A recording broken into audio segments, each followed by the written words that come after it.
Hello everyone, ଖରା ଦିନ ତ ଆସିଗଲାଣି। ଏସିଡ଼ି ଆମର ସର୍ଭିସ୍ ମାଗିଲାଣି। ପୂର୍ବ ଭିଡ଼ିଓରେ ତ ଦେଖିଥିଲେ କଙ୍କଡ଼ା ଆଣିଥିଲି। ଏଠି ମୁଁ ତାକୁ ତରକାରୀ ବନେଇବାରେ ଲାଗି ପଡ଼ିଛି। ଏଠି ମୋର ରେଡ଼ି ହେଇଯାଇଛି କଙ୍କଡ଼ା ତରକାରୀ ସାଙ୍ଗକୁ ଗରମ ଗରମ ଭାତ। ଆୟୁଷକୁ ଡାକି ବସି ପଡ଼ିଲୁ ଖାଇବା ପାଇଁ। କେଉଁମାନଙ୍କୁ ପସନ୍ଦ କମେଣ୍ଟ କରି କୁହନ୍ତୁ। ଏଠି ମୁଁ ରଖିଦେଇଥିଲି ଫ୍ରିଜରେ କଷ୍ଟର୍ଡ଼। ବାସ୍ ତାକୁ ଖାଲି କିଛି ଫ୍ରୁଟ୍ ମିଶାଇବାର ଥିଲା। ତା ଦେହରେ କିଛି ଫ୍ରୁଟ୍ ପକାଇ ଚାମଚ ଧରି ଆୟୁଷଙ୍କ ପାଇଁ ନେଇଗଲି। ସିଏ ଟିକେ ଖାଇଲେ, ତା ସହ ମୁଁ ବି ଟିକେ ଖାଇଲି।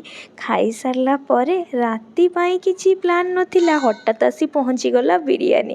ବିରିୟାନୀଟା ପୁଣି ଆସିଥିଲା ଆମ ଓନରଙ୍କ ଘରୁ। କାହିଁକିନା ଆମର ଯେମିତି ଓଡ଼ିଶାରେ ଘର ଛାତ ପଡ଼ିଲେ ଘାଣ୍ଟ ହେଇକା ହୁଏ, ତ ତାଙ୍କର ସେମିତି ଉପର ଘର ଛାତ ପଡ଼ୁଥିଲା। ସେଥିପାଇଁ ସେ ଆମକୁ ବିରିୟାନୀ ଦେଇଥିଲେ। ବାସ୍ କଚୁମ୍ବରଟା ନଥିଲା, ନିଜେ ବନେଇବାକୁ ପଡ଼ିଲା। ଭିଡ଼ିଓଟି ଭଲ ଲାଗିଥିବ ଥ୍ୟାଙ୍କ ୟୁ। ପୁଣି ଦେଖା ହେବ ନେକ୍ସଟ ଭିଡ଼ିଓରେ।